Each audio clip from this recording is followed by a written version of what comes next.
सरकारी कार्यक्रम में 5,400 करोड़ रुपए के प्रोजेक्ट का शिलान्यास और लोकार्पण किया गया है। पश्चिम बंगाल एक समय में भारत के विकास का केंद्र हुआ करता था। यहां उद्योग फले फूले, व्यापार कारोबार को बल मिला, लोग यहां देश भर से रोजगार के लिए आते थे।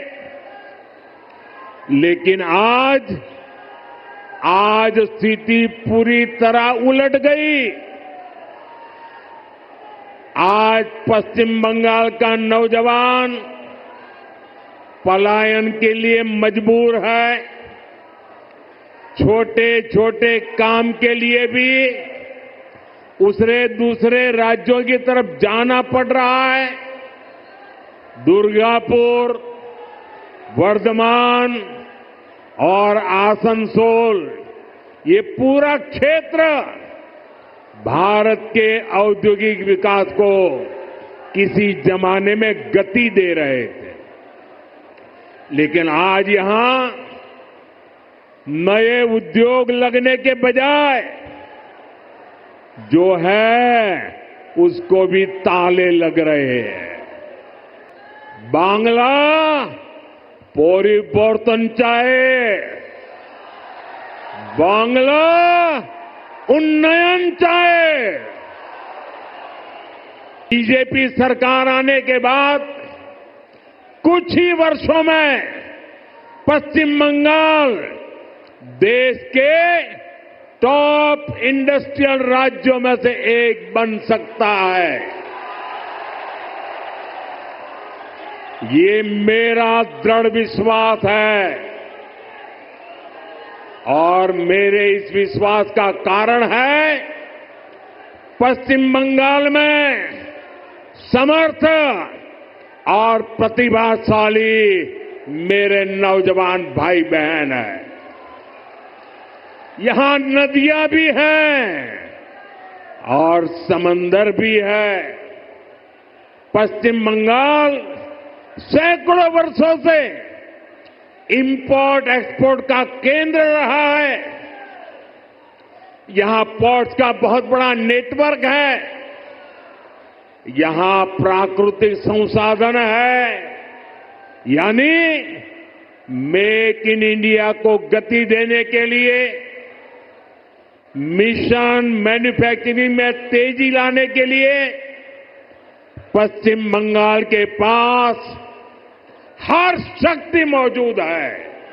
टीएमसी जाबे तबेई আসল পরিবর্তন আসবে। বিকশিত বাংলার মোদির গ্যারান্टी। लेकिन जब तक यहां टीएमसी की सरकार रहेगी ये कभी भी नहीं होने देगी। बीते दशकों में जो स्थितियां यहां पैदा की गई हैं वो बंगाल में निवेश विरोधी है, नौकरी विरोधी है। आप जरा सोचिए, जहां मुर्शिदाबाद जैसे दंगे होते हो, छोटी छोटी बातों पर हिंसा हो जाती हो और पुलिस एक तरफा कार्रवाई करे,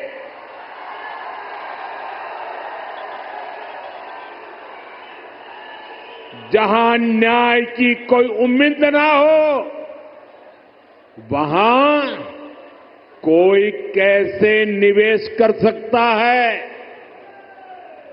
यहां की राज्य सरकार लोगों की जान और उनकी दुकान की सुरक्षा नहीं कर सकती।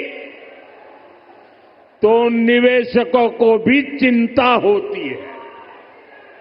मैं जानता हूं कि पश्चिम बंगाल में जितनी संभावनाएं हैं, उनको देखते हुए दुनिया भर के निवेशक यहां पैसा लगाने आना चाहेंगे।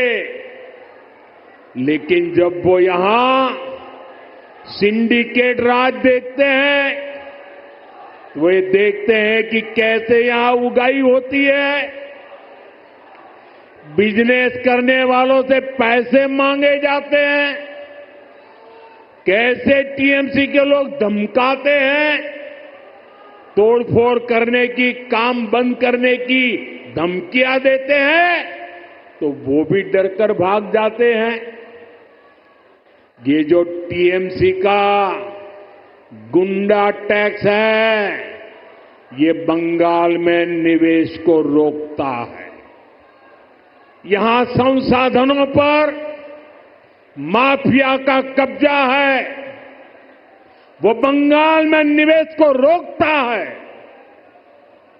यहां की सरकार नीतियां ही अपने नेताओं को भ्रष्टाचार की खुली छूट देने के लिए बनाती है।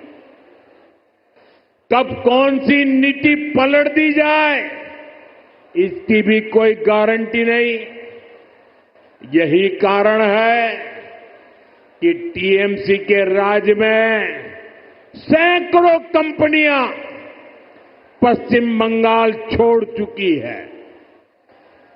टीएमसी हटाओ,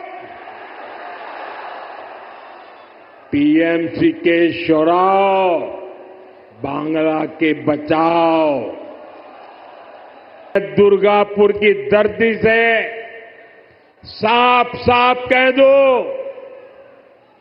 जो भारत का नागरिक नहीं है, फिर से सुन लीजिए, जो भारत का नागरिक नहीं है, जो घुसपैठ करके आया है, उसके साथ भारत के संविधान के तहत न्याय संबद्ध कार्रवाई होती रहेगी।